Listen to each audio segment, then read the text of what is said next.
Hello, everyone. It's episode 85 of the Fitness Business Growth Podcast. I'm here with Jayde. How are you? I am wonderful. How are you? Now, the podcast has just evolved to I just have my friends on and talk to Mitch every day. For it is now. It's a hard life you live, Jayme. Yeah, I know. So we chatted early in the year. This is your second appearance. And the podcast was in January, beginning of 2024. And we spoke about goal setting for 2025.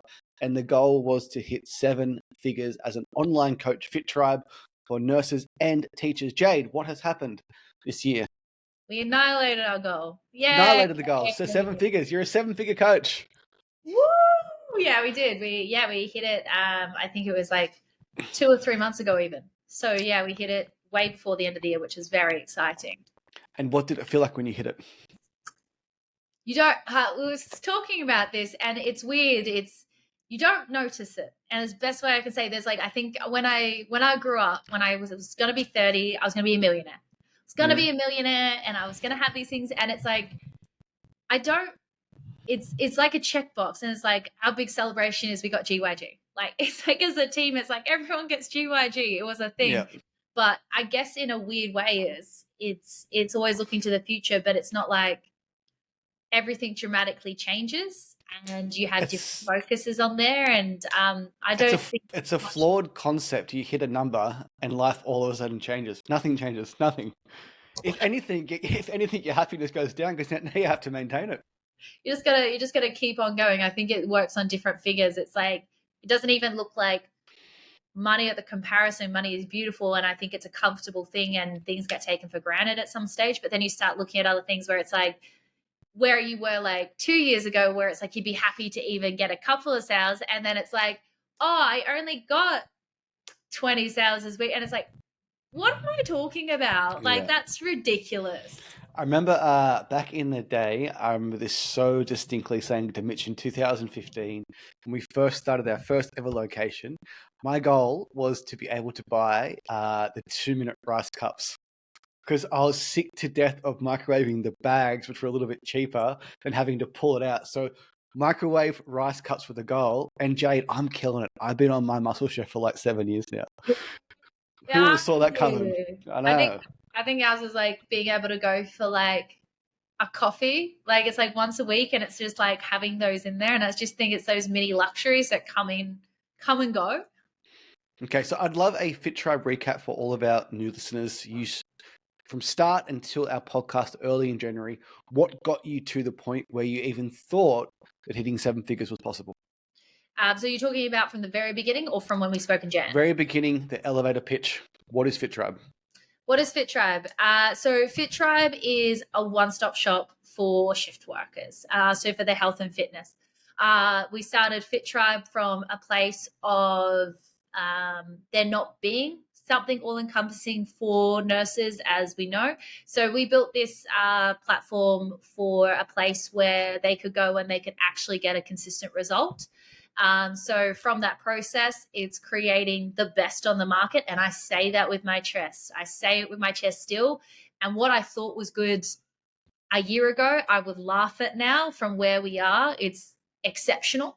I'm very, very proud of our product and our ever changing an ability. And I think that's to sum up Fitribe as a person and as an organization, is that we are always students. And I think this is why we will always do well, is that we don't have pride. I don't have ego. I don't have anything that aside, is that we have a beautiful product, but we're not afraid to also sit in the saddle and change as much as we can. So yeah, so it's working consistently on that growth, which is pretty cool. It's so good.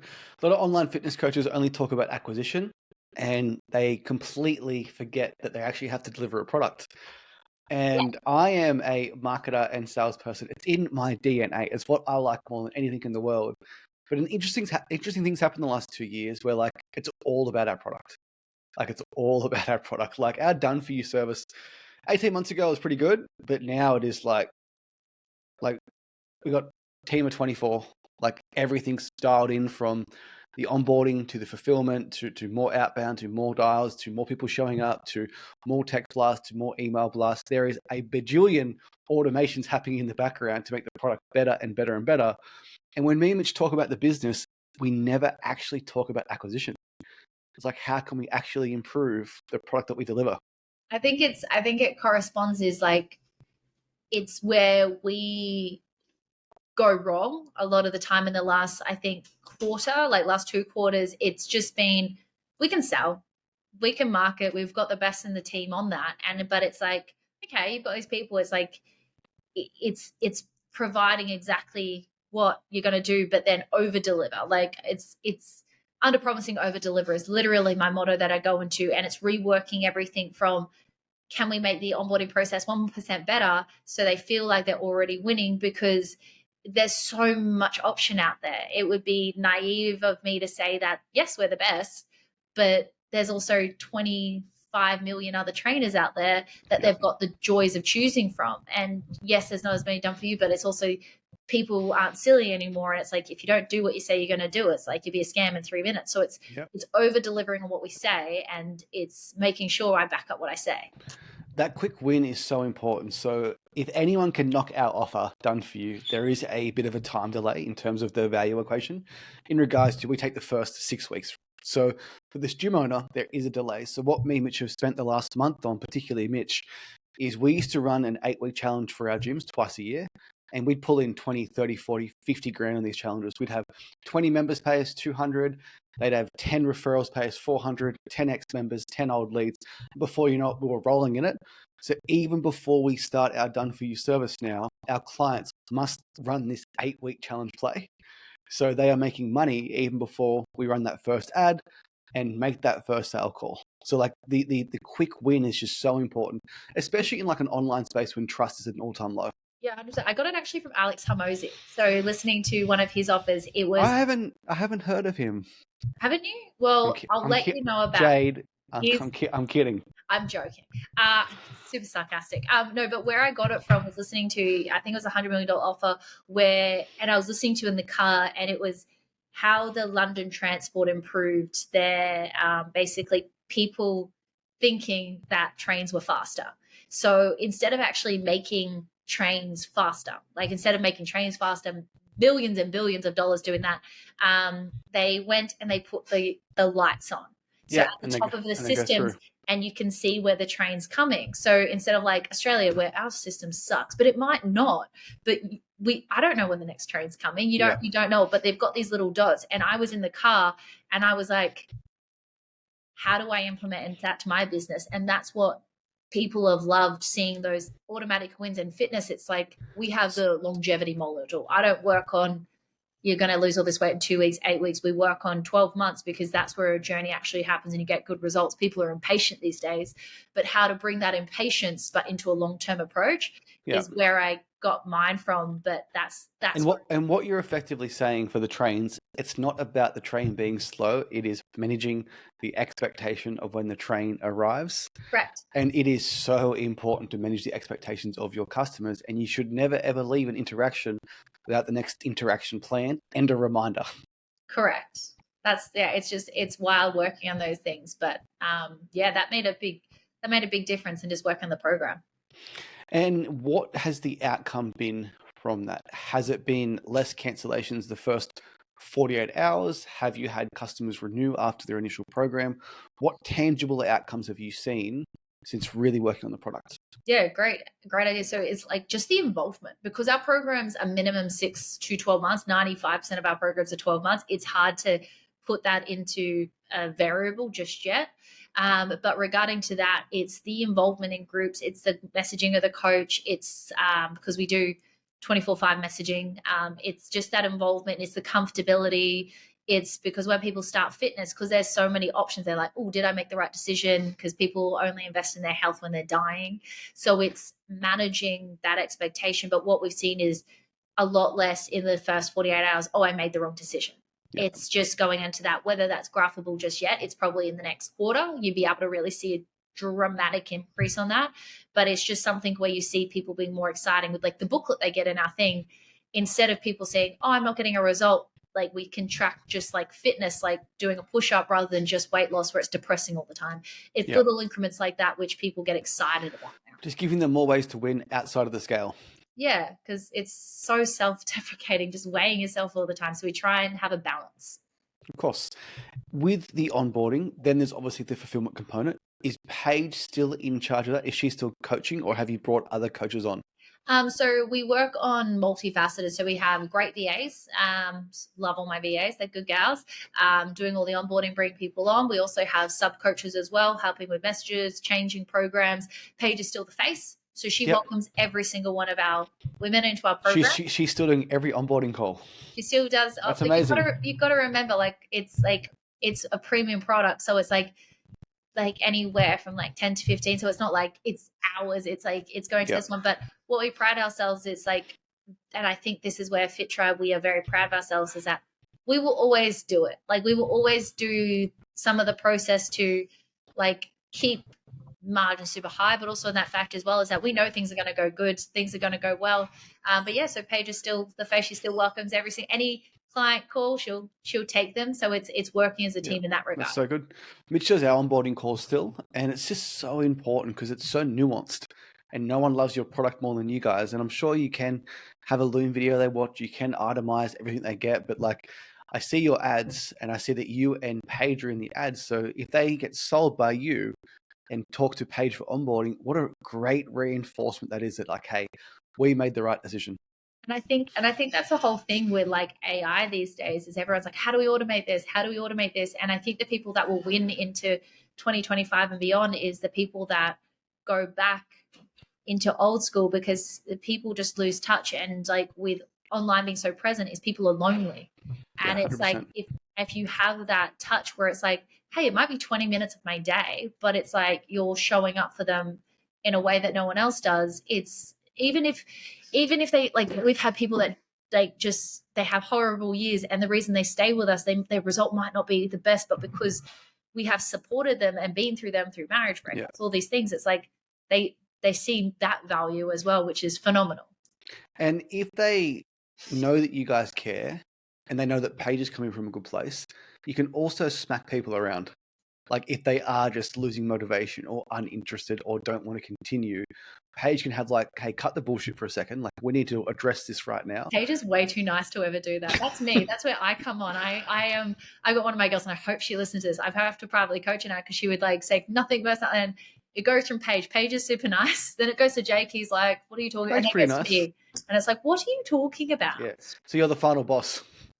It's like the ads where it's I want to speak to your manager. Yeah. Okay. So start of the year, you wanted to hit $1 million a year, which is around $83,000 a month. Is that right? 84? Yep. And then when did you start consistently hitting months over $85,000? I think very start of the year. I don't think we've dropped below 100 pretty much this whole entire year. We're consistently doing over 2 now. And that's with such a lean team. I can't explain how lean, we've seen businesses come, we've seen businesses go, and that's just within this year. And the beautiful thing about that is what not to do and what to do, and to be ever a student. And I think because we are that versatile, I don't see how it can really take a tumble, and we're super honest with what we do. We'll never lie. Lying's too hard. So it's we have that constant flexibility going to there. But yeah, I don't think we've dipped. So what was the feeling when you hit your first 100K month? Same as the mill. It's so weird. We have a beautiful mentor called Charlie, go to this one, and he makes us celebrate things, but it's just, I think it's, in the best way I can say it, it's I always look back and I'm just proud. I always think I'm what we do for work is ridiculous. I say it's ridiculous. I don't have to go to report to anyone. My people I report to, technically my boss and my clients, right?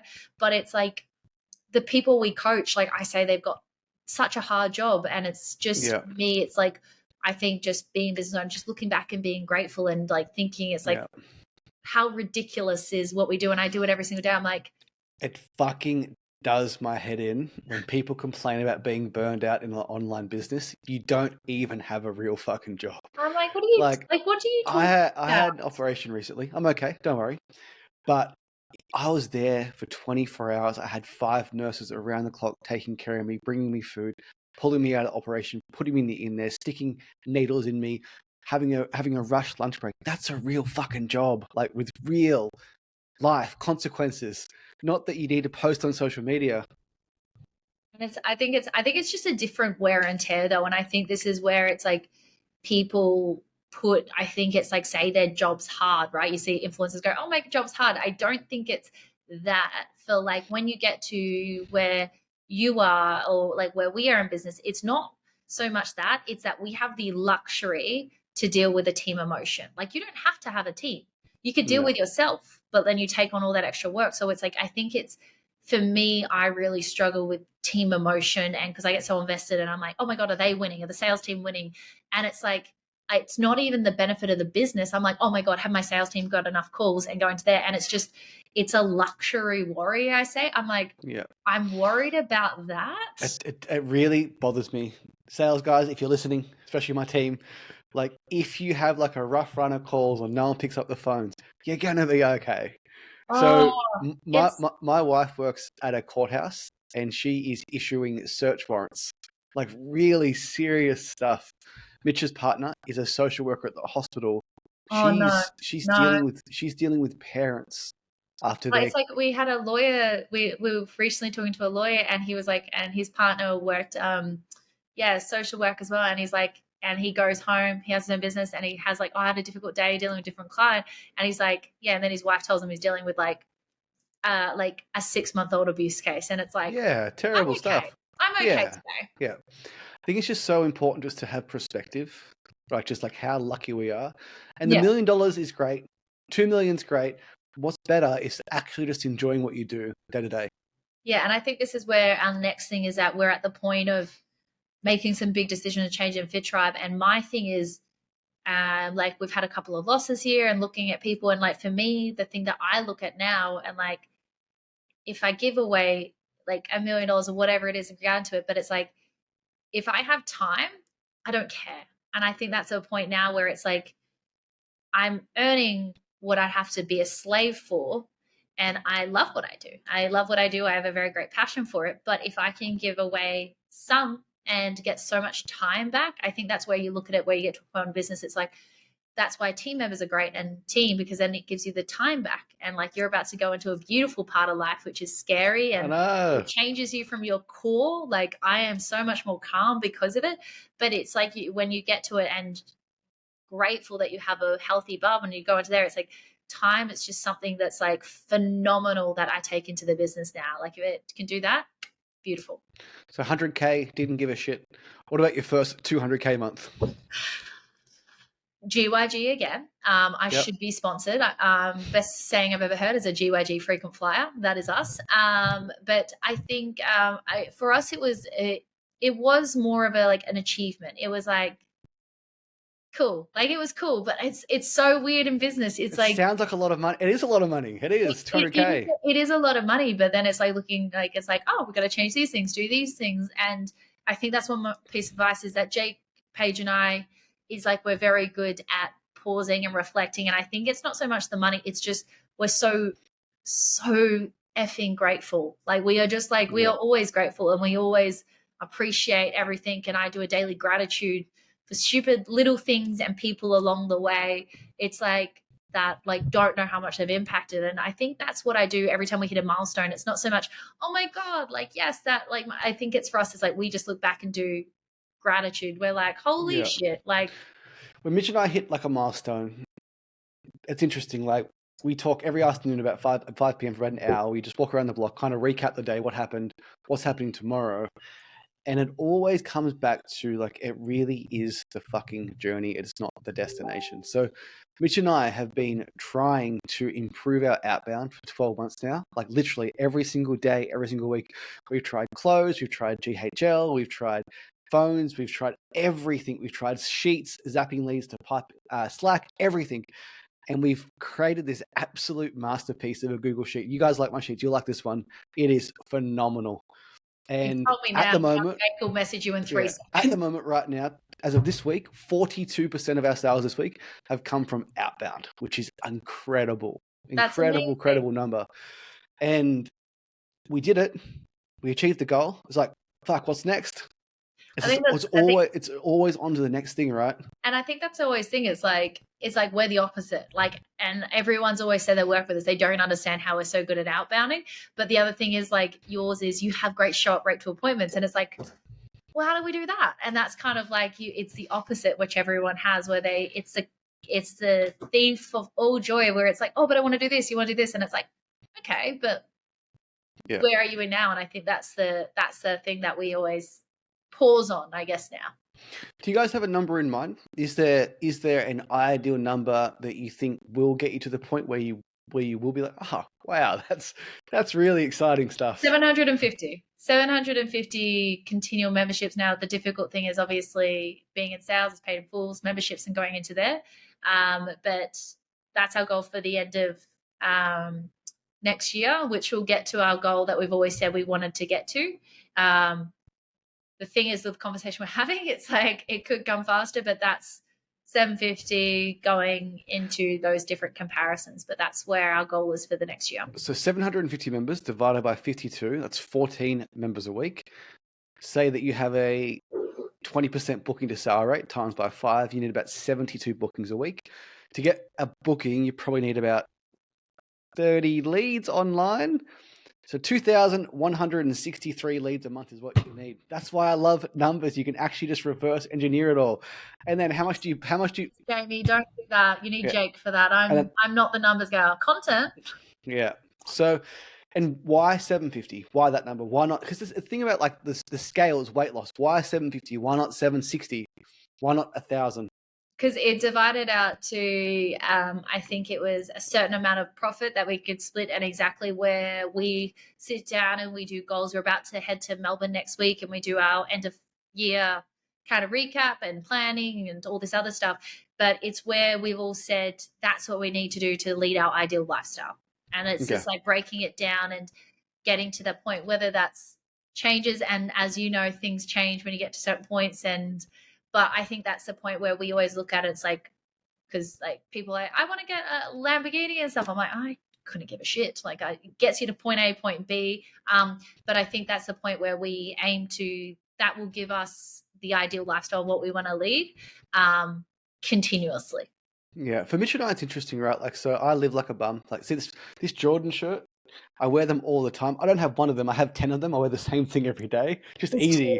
This is Temu. I think this is like $5. Yeah. But for me, I think the more profit that we make, the more profit that we have left over, the more money we have saved. It's for if shit happens, still allowing us to have that time to figure out the next thing. So that's where all of our thought goes to like how bad would this have to, like how bad would things have to get for us to go get a job? 6 months if you're new to business, and it's called a war chest, and it's basically like, because people always go, oh, I'll just keep spending and spending and spending and spending and spending, and nothing bad's ever going to happen. Like you'd have to be an idiot to be like, oh my God, I'm above everything. Like, I don't think there's been one person in business where everything's gone well. There's always one shit week in the month. There's always 2 okay weeks. There's 1 great week.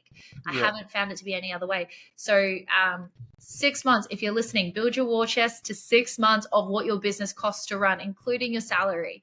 And then it's like, and then from that point, because I am super money conscious, like I don't like, it goes Jake, Paige, and then me. I'm like, do we need to spend $200 on a VA this month? Like, what are you talking about? And it comes from a point of different life experiences. But if you are setting up your business and it's like it costs $2,000, it's like, okay, have $12,000 ready to go. Because then if it's like something happens, you need to change. It also gives you more comfortability. Then you can go invest more, and then you can take bigger risk, but don't take unnecessary. And you're not reactive to a bad week. It's just 1 of 52. Well, I don't know. I'm pretty reactive still. I think, on. I'm like, oh my God, the world's falling in. Yeah, I think so. How old are you, Jade? I'm 35 now. How old are you? I am 20. I'm 30 in March. 30 in March. So we've been in business since 2015. I've just been humbled too many times, like to think that I'm invincible and to think that what I'm doing now is going to work perfectly forever. Right. And like no business is going to work perfectly forever. I'm sure Video Easy thought I'd still be going there on Saturday night to pick my overnight rental. Things change. Correct. And I think that's where we have that mentality of time again. sacrifice, bit of time, bit of shares, and it's like you can take into that. And I think though that is that continual student mentality is that no matter how big you get, it's like there's always someone better, and I hope there is, because it's like if I'm the best, like it's very boring. So it's like it's surrounding yourself and being adapting to change, and also accepting you're wrong too, because so many people go in and they're like, oh my god, I'm the almighty, I'm good at what I do, like I know I am, but if someone says to try this out, like I don't care, I'll try it out, go for gold. After telling you how humble I've been the last 10 years getting knocked down, at the end of every year, I still have that thought, fuck, I'm great. Like, I am so much better than I was 12 months ago. What more could I possibly learn?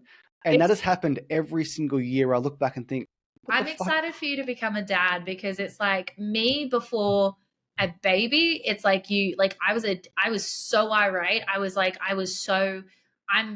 very like, I don't know what it is. Like, I feel like I've got more testosterone than most females. I like to do stuff and get things going, but it's like becoming a parent, it's like it will shift it. And in the next 12 months is like, it's keeping everything you've learned, and it will change. And so from me in the last 12 months, Eli, my baby, he made Fitribe because he made everything cohesive. He made everything like, is he annoying? Yes. Oh my God. Like, I'm allowed to say that, I'm his mother, but it's like one of those things that's exciting to see for you personally, what you're going to be like by the end of next year, because your beliefs get shifted from the inside out. What you thought was like what you wanted to do, and it's like, is that what I want to do? So I'm excited to see that version of Jayme. I've seen it happen for Mitch. So Mitch had his little boy Darby, and I didn't really want to be a father until I hung out with Darby a lot and saw Mitch be a dad.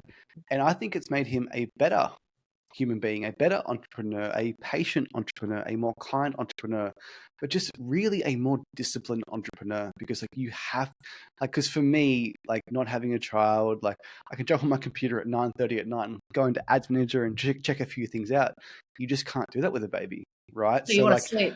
I think I'm going to be more, I think between 9 and 5, like I'm going to be an absolute powerhouse. When at the moment I'm like, 9 to 10, I'll do that. I'll go to the gym. I'll do a 2-hour workout. Come back at 1 after lunch. Jayme, no, it's like, and I think that's the thing. It teaches you time management. It will teach you patience. Like you're a very kind and patient individual now. Like we were kind of like your child for a little bit there, and it's like understanding things that going in there, and it's just one of those battles you go. Because I never wanted to be a mom. Like it wasn't like I'm never one of those people. So it's like it changes from the core out. So it's just another challenge you add in, and making sure you got your team ready.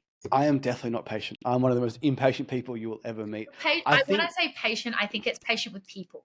Like regarding to your personal outlook on life, your patience and your kindness towards individuals is paramount. Like it's. I think I'm gonna really struggle being a dad for one reason only. I'm always in a rush, and I just know, that like sitting around doing nothing with your baby is accomplishing something. I'm the same. So I am built the same way. I like ask anyone, like I hate sitting down. I'm like, what are we doing? Like in meetings, like how can I make this relaxation session more productive? Oh, like meditation. I'm like, what? No, shush. Like Jake, he'll like ramble on a meeting. I'm like, what's your point? What are you like? You're saying the same thing in 4 different sentences. Yeah. So this is why it's like one of those things. It's like, it's just one of those things. I'm built the exact same, and it's surprising. And I think that's where it's like turns and traces in the business. It kind of adapts you into there because you have to be like the baby is like a baby and it can't do anything, but it's like, and it goes through different stages, and your patience will be tested in every single way. So 200K a month, Jade. Yes. Times by 12 equals 2.4 million. Correct. So goal last year, this year, is 1 million. You're on a run rate for probably closer to 2 million. What is the goal for 2025? There's a couple depending on some big factors coming in the next like week or so. Going into there, it's goal is about 5. I'd say putting it in there lightly, but it depends on factors. And it sounds mysterious. I'm not a mysterious person, but it depends on a couple of factors. But I say overall, it's like anywhere from 2 to 5. 2 to 5. Which is fucking stupid. Like that's stupid. And if you hit 5 million, nothing will change in your life. Won't be that happy. Like it's right now, it's like I think of it as I say, Jake, we're in a beautiful home, we have a beautiful view, and I'm like, And I look at our neighbors, right? And it's like a neurosurgeon. The end, he's like a massive building company, but they're all 60 and 70. And it's like looking at the things, and I'm like, we're making decisions. It's like we potentially want to move closer to the city and live on the water, so we're around people our age. So it's like, and I'm like, these are stupid. Like, are you like, we'll even like go in Newcastle. I was like, that Jayme's down there and he'll have a baby. And it's like, Newcastle's these are the great. stupid luxuries. I guess like having an online business and just developing the skills to market, sell, and then fulfill, it really is a shortcut to wealth that typically you can only be acquired by many, many, many years, sometimes decades of working your way up the corporate ladder, which is my biggest fear in life. So my dream in life before this, here you go, this is what I wanted to do. This is what I was going to. All I had in my life to do was I was going to be an executive assistant and I was going to walk around the city in heels. Like that was. Sounds like fun. That was it. That was all I wanted to do. Yeah. It's funny, like just like as you, I guess your business grows, you have a bigger team and you start earning more money. I guess what becomes important to you is really, really clear, because what you wanted to buy when you had no money, all of a sudden you no longer want anymore.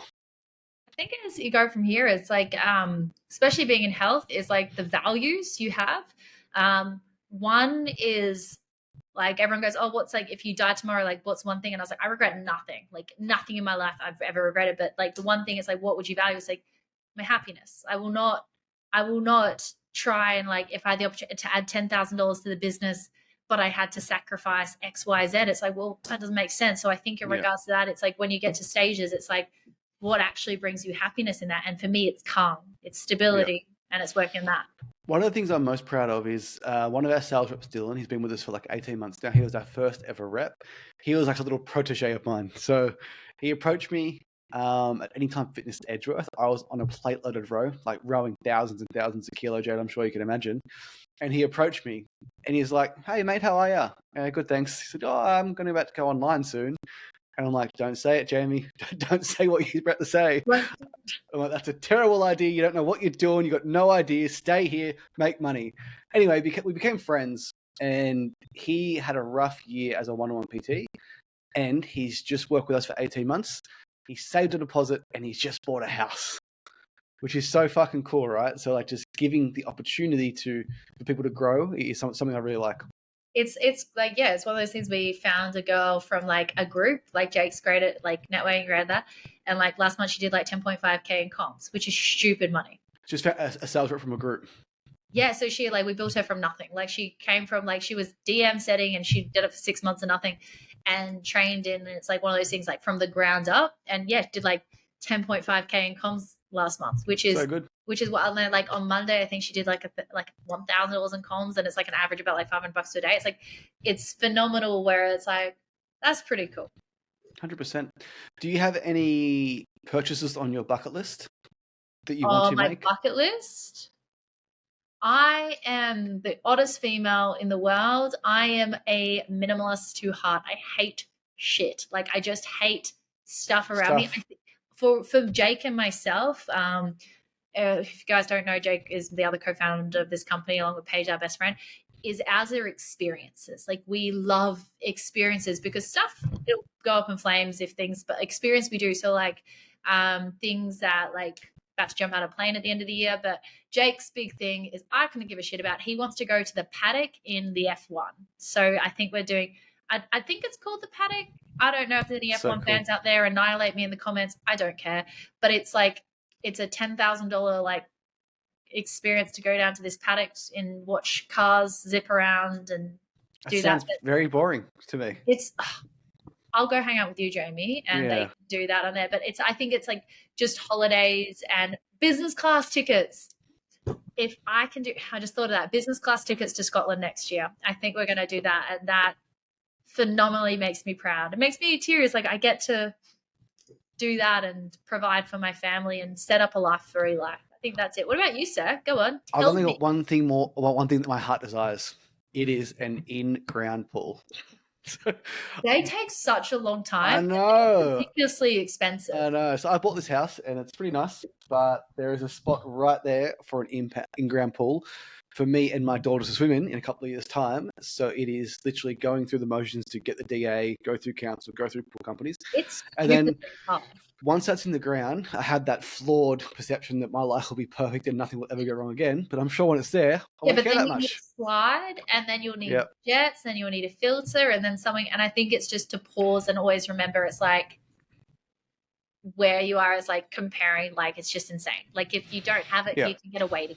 Like it's one of those cool things. Me and Mitch discuss this all the time. Like it wasn't too long ago that it was October 2021 and we were running sessions outside in the rain, one-on-one, 20-minute sessions in COVID. Like that wasn't too long ago. 2023, February, we'll always remember this. We stood outside the front of Jake's parents' house. We were still living there, and we were going to quit Fitribe. We had $10,000 as collective in the month of February, and we were going to quit. It's like that meme. It's my thing. They asked me, how would I describe the journey of Fitribe? It's like in business, if there's this picture, you see these people, they're mining for gold, and they're mining, and one guy's at the top, and he stops just before he gets to the gold, and he goes, it's too fucking hard, I'm leaving. And then you have the miner below takes over or is below him and hits it because they keep doing one day more. And honestly, it terrifies my soul because it wouldn't have been the wrong decision either. I never judge people what they do. You got to do what you provide for your family. But if we had stopped, what would we be doing? Which is wild. So February 9, 2012, I left my last ever job. It was Centrelink. I work with the Families Assistance Office. Oh, no. So I'm going to have no problems applying for childcare benefit and childcare rebate because I put those applications in for people for many, many, many years. But I remember the day I quit like it was yesterday. And like there's people still, and there's nothing wrong with it, no judging, but there's people still doing that role. And I think it's where you get to a point of like you get scared. And this is the thing, people do what you need to do. And it's like, if it doesn't affect me and you're not asking me to be worried about it, I don't care what you do. I don't care what anyone does. But I think it's to a point, it's like we came home, how was it? I don't know, Eli. I'm one of those mothers. It's 15 months, right? And we came home and I was pregnant and our business wasn't great. Like it was last year. Business wasn't great. But we started dropping flies. We started doing all this stuff. But I can understand where people get to a certain point in their life and they'd be like, it's too hard. Like I need to settle down, strap up. But I think it's those people where it's like, take a tiny risk. Not everyone can be an entrepreneur. Like I used to believe they could, they can't. Like having a really, if you enjoy your job, you truly, truly enjoy it, then stay there. Fantastic, do that. But for me, it was just, I think about that when I quit 13 years ago, just how much I've had to like learn and develop and grow and tax and hiring and firing and just every single thing I've had to do to get to this point right now. And I imagine, well, like if I was still in that role, doing that exact same job, there'd be no evolution. There'd be no like personal growth. The manager of the Centrelink branch. But I also think in that way is that we are extremely lucky as well because you have Mitch, right? You've got someone to ride along the journey with you where it's like you can talk about it. I've had Jake and I've had Paige where it's like, I can't imagine doing this journey alone. Like when you start sales, like if you're a remote closer, you're a business owner, it's also protecting your circle too, because there's some great people and there's not so great people. And it's like choosing between them, but it's also like making sure you've got that support because I'm sure you've had as well where it's like, what am I doing? But you've at least got someone on that journey where it's like, you're not insane. Like you've got those point contacts there, which I think we're both lucky with. What you said before about just quitting right before the finish line, before the pot of gold, it is one of the most accurate pictures on the internet because it is so true. Like so many times we think, do I have to do this? Should I do this? Can I do that? And all of a sudden you just uncover the next piece of information that you needed to get back on track. And it's just, I guess what I'm saying is just don't quit. Just don't throw in the towel. And if you feel like it, it's like where we did it is have I guess your pride put aside, but like if like you don't know, get someone that does. Like honestly, doing that and investing in a mentor has saved us. And I'm not putting this into like it would save us millions by now, helping us through decisions we didn't even know were things and giving things that we weren't asked to give and doing other stuff. So it's like that was probably one of the most biggest like biggest changes, and that's what got us through, is like having someone that had done it before us and like helping us on the journey. So the mentorship, having that on there. What were some of the best things you've learned from mentorships or people in general? A different perspective. It's like not shaped or changed, but it's like it's a different perspective of like what you wouldn't think is the answer, and also how to handle certain things and how to do things you don't know. So it's, I think it's a perspective shift, because otherwise it's like you just go in thinking what you do and it could be wrong. But if you've got a perspective that's different, it gives you a different option. You can't see the label from inside the bottle. No, And it's you, always Jake and Paige, are in the bottle, and you think your only options are things inside the bottle. And that's where the outside perspective can throw a whole new possibility into the mix that you didn't see or didn't think was possible. And that really is like the main benefit of a mentor, just to have that outside perspective. They're unemotional and they can just pick up things so quickly. Yeah, and I think that's just where we've looked. It's like crazy. I honestly get terrified thinking if we didn't have that advice, where we'd be. Be in a different bottleneck, I'll tell you that. Where you are today, right now, in terms of mentorship, what is the next evolution for Fitribe? Like what are some of the unknowns that you think, okay, like if we hit 5 million, this is going to occur, that will then cause this ripple effect of X. Is there anything that you can think of right now that stands out or US market. Sorry? US market, going overseas. So the US market. So the point in like Australia, there's obviously always a point. People always think it's like things will continually to grow. We are in a very big niche, obviously, but there's always a point. There's always a point in something where it reaches, like you can only spend so much to acquire a lead, and to a point, right?